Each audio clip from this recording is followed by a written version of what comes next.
दोस्तों, आज मैं छोटी छोटी कहानियाँ सुनाऊंगा।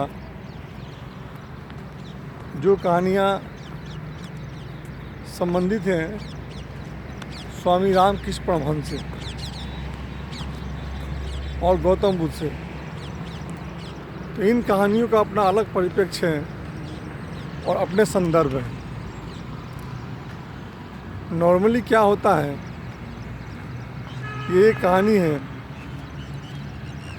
कि थोड़ी सी हंसी वाली कहानी है स्वामी रामकृष्ण देव जी से संबंधित। तो ये जो कहानी है रामकृष्ण परमहंस देव जी ने सुनाया था एक बार कि कोई एक व्यक्ति रहा करता था और वो जो व्यक्ति था वो काफ़ी संपन्न व्यक्ति था। उस व्यक्ति के पास पैसे बहुत ज़्यादा थे और वो पूजा पाठ में वो व्यक्ति यकीन बहुत ज़्यादा करता था। और जब भी दुर्गा पूजा का मौसम आता था तो वो व्यक्ति पूजा पाठ को उपयोग करता था अपनी संपन्नता को प्रदर्शित करने के लिए। नॉर्मली क्या होता है कि आप देखते हैं कि शादियाँ होती हैं या पूजा पाठ होते हैं तो जो लोग बहुत सारे पैसे कमाते हैं, जिनके पास धन होता है, तो इन लोगों में प्रवृत्ति होती है उस धन को दिखाने की। अनगिनत गलत तरीक़ों से जो एक आदमी होता है धन का संचय करता है, लेकिन जब आप गलत तरीके से धन का संचय करते हैं तो वो जो संचयी धन है वो भी गलत तरीके से ही आपसे निकल जाता है। ऐसा बुजुर्गों ने कहा है और ये बात सच भी है। यदि आपके पास पैसे ज़्यादा आते हैं तो आपके पास अनगिनत नई नई इच्छाएं पैदा हो जाती हैं, नई नई वासना पैदा हो जाती हैं और आप उन पैसों का उपयोग उन अनगिनत वासनाओं की पूर्ति में करते हैं। और वासनाओं का एक अपना अलग नियम है कि वासनाओं से कभी भी ये जो वासनाएं हैं ख़त्म नहीं होती हैं। ये वासनाएं हैं, इनकी प्रकृति ही है वासना से वासनाओं का जन्म। कभी भी आप कोई सामान खरीदें, एक मोबाइल खरीदें या टीवी खरीदें, तो ऐसा नहीं है कि आप एक मोबाइल ख़रीद के आप उसी पर रुक जाते हैं। हाँ, यदि आपके पास पैसे की कमी है तो अलग बात है, लेकिन यदि आपके पास पैसे दे दिए जाएं, आपके पास क्षमता दे दी जाए, तो बेशक आप पहला मोबाइल कुछ दिन उपयोग करने के बाद दूसरा खरीदना पसंद करेंगे। आप एक बाइक खरीदने के बाद आप कार खरीदना पसंद करेंगे। तो ये जो वासनाएं हैं, वासनाओं का नियम ही ऐसा है कि वासनाओं से वासनाओं का जन्म होता है। तो यदि आप धन का संचय करते हैं तो वो जो धन है आपको शांति प्रदान कर दे, इसकी संभावना कम होती है। अपितु वो जो धन है वो धन अशांति का मार्ग बनाती है। यदि आप धन का उपयोग सही तरीके से करते हैं, स्वयं पे नियंत्रण करते हुए करते हैं और धन का कुछ हिस्सा गरीबों में बांटने की प्रवृत्ति रखते हैं, तो आपको तसल्ली मिल सकती है। जैसे कि आप कार से जाते हैं और कोई भिखारी भिक्षु आता है, आपसे कुछ मांगता है, तो आपको ज़रूर वो पैसे हैं प्रदान कर देने चाहिए, क्योंकि कुछ पैसों के दान करने से आपका धन कभी भी ख़त्म नहीं हो सकता, लेकिन आपकी आत्मा को संतुष्टि या आपकी आत्मा को तसल्ली ज़रूर मिल सकती है। तो दोस्तों, ये जो कहानी है, ये कहानी ऐसी ही है कि वो जो व्यक्ति था उसके पास संपदा अपार थी और संपदा अपार होने के कारण जैसा कि नॉर्मली लोगों में टेंडेंसी होती है, या तो नए नए सामान खरीदने की, और यदि नए सामान खरीदने की प्रवृत्ति नहीं है तो अपने अपार संपदा के प्रदर्शन की। और ये लोग मौके ढूंढते हैं। शादी होती है तो शादी में अपने धन का प्रदर्शन करते हैं, अपनी ताकत का प्रदर्शन करते हैं। ये कुछ नहीं है, केवल आपका ईगो होता है, उसी ईगो को आप प्रदर्शित करते हैं। यदि पैसे हैं तो आप शादी में बेतहाशा पैसे खर्चे करते हो केवल दिखाने के लिए। इससे हासिल कुछ नहीं होता, केवल आपके अहंकार की संतुष्टि होती है। यदि कोई पूजा पाठ होता है, फंक्शन होता है, तो उसमें भी आप अपने धन संचय का, जो धन आपने संचयित कर रखा है, उसका आप उपयोग करते हैं अपनी शक्ति को दर्शाने के लिए। तो उसी तरीके का था वो व्यक्ति।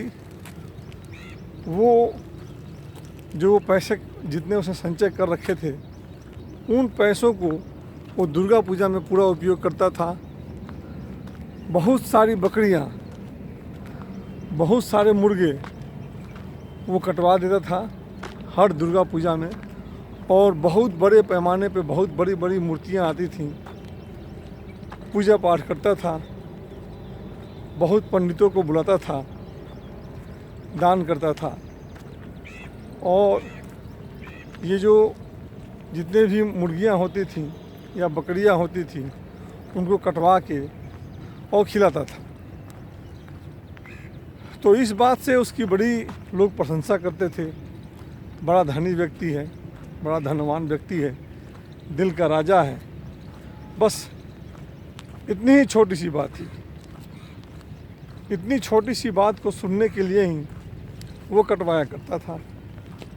धीरे धीरे समय बीतता गया, उसकी क्षमता घटती गई, पैसे कमाने की क्षमता घटती गई, और आने वाले दिनों में नौबत ऐसी आ गई, उसकी खराब थी, वो पैसे सारे खर्च कर दिया था। उसने बुढ़ापे के लिए कुछ संचयित कर नहीं रखा था। तो इसका परिणाम ये हुआ कि उसका जो बिजनेस था वो ठप हो गया, और उसका जो ये शक्ति प्रदर्शन का कार्यक्रम था, जाहिर सी बात है जब पैसे नहीं होंगे तो आपको ये सारी चीज़ ख़त्म करने ही पड़ेंगे। अब इसमें विचित्र बात यह है कि जब आपने इतने लोगों को खिलाया तो उन लोगों की आदत बन जाती है मुफ्तखोरी की। बिना पैसे खाने की आदत बन जाती है।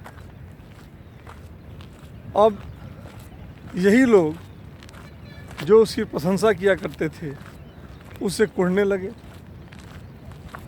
उस व्यक्ति से धीरे धीरे चिढ़ने लगे। और वो व्यक्ति था बहुत मुश्किल में पड़ गया, जैसा कि हमेशा होता है। नॉर्मली यदि आप कहीं भी काम करते हो, अच्छा काम करते हो,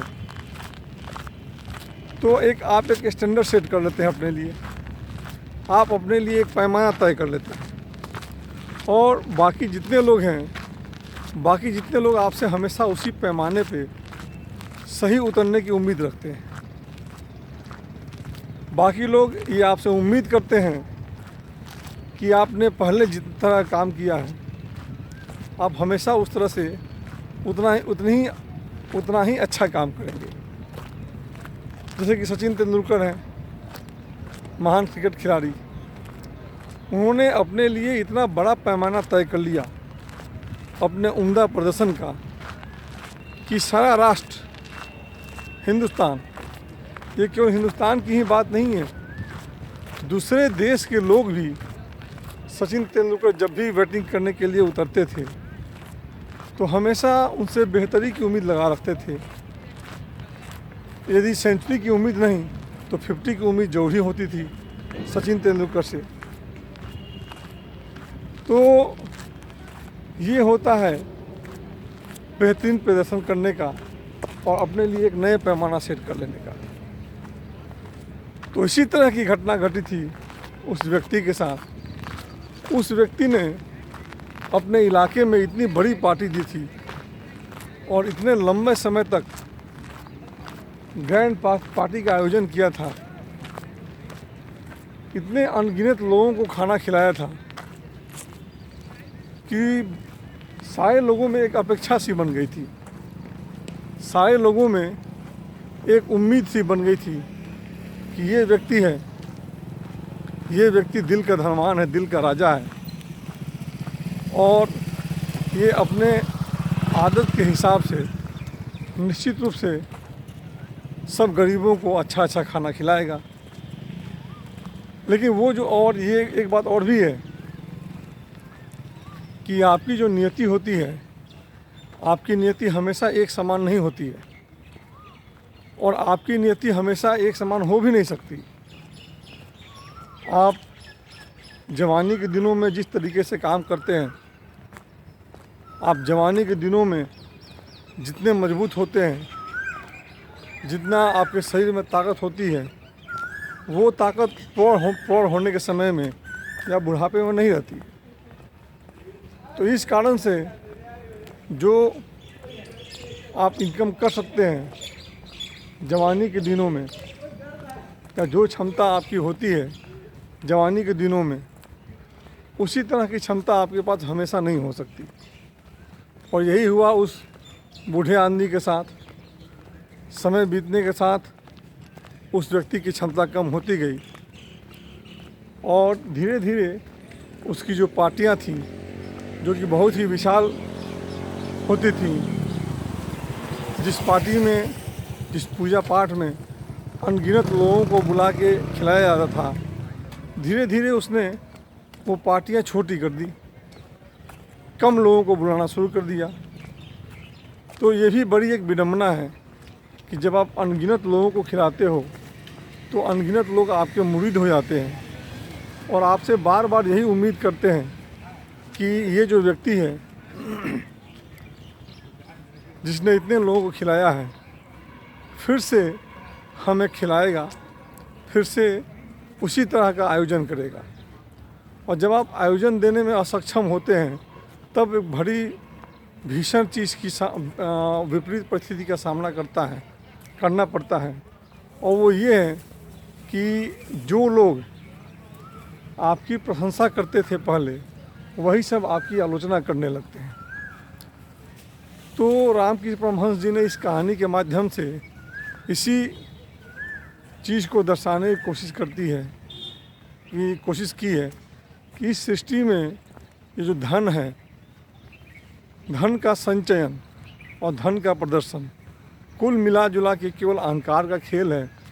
और इस कहानी में यही साबित होती है कि जब उस व्यक्ति ने उस तरह की पार्टी देनी बंद कर दी, बड़े बड़े लोगों को बुलाना बंद कर दिया, बहुत ज़्यादा लोगों को खिलाना बंद कर दिया, तो वही लोग धीरे धीरे उस व्यक्ति के पास आके चुस्की लेना शुरू कर दिए। इसमें भी उन व्यक्तियों का एक रस छिपा होता है। छोटी छोटी चीज़ें होती हैं और इन चीज़ों से उन व्यक्तियों को जो आपकी प्रशंसा करते थे, जब कोई व्यक्ति आपकी प्रशंसा करता है तो उसके मन में भी इन्फीरियरिटी कॉम्प्लेक्स होता है। तो वो सब भी इंतजार करते हैं आपके पतन का। जो व्यक्ति सचिन तेंदुलकर के सेंचुरी पे ताली मारता है, वही व्यक्ति जब सचिन तेंदुलकर 0 पे आउट होता है तो वो एक निश्चित रूप से हल्का सा रस लेता है, उसको इसमें एक आनंद की प्राप्ति होती है। तो वही घटना घटी इस व्यक्ति के साथ और लोग जाके पूछने लगे कि क्या हुआ, आजकल आप पार्टी नहीं दे रहे हो, बड़े धर्मात्मा हो आप, लोगों को खिला नहीं रहे हो, बकरियों को कटवा नहीं रहे हो, क्या बात है।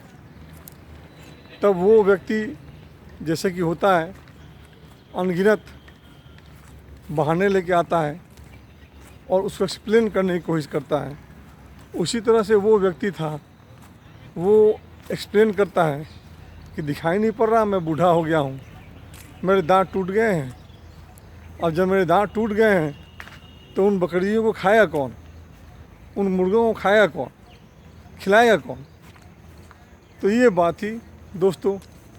तो मैंने ये कहानी सुनाई, रामकृष्ण परमहंस देव जी ने ये कहानी बताई थी कि ये जो धन का संचयन है, धन का संचयन कुल मिला जुला के केवल शक्ति और अहंकार के प्रदर्शन के लिए होता है। तो रामकृष्ण परमहंस देव जी ने बताया था कि किस तरह से उस व्यक्ति ने अपने आप को एक्सप्लेन किया, अपने आप को एक संतावना दी झूठ मूठ की कहानी कर कर। तो इस कहानी का कुल बेसिक पर्पस ये है दोस्तों कि यदि आप धन का संचयन करते हैं तो धन का उपयोग करने में काफ़ी बुद्धिमत्ता होनी चाहिए। यदि आप धन का उपयोग शक्ति के प्रदर्शन में करते हैं, धन का उपयोग आप अपनी ताकत को दिखाने में करते हैं, तो जिस तरह से उस व्यक्ति के साथ हुआ था उसी तरह की घटना घटती है और लोग फिर आपका उपहास उड़ाते हैं। तो दोस्तों, आप लोगों ने इस कहानी को आज सुना, इस चीज़ के लिए मैं आप लोगों का धन्यवाद करता हूँ। ये रामकृष्ण परमहंस देव जी की कहानी है, मैंने पढ़ी थी, आप लोगों के साथ शेयर किया। धन्यवाद आपका।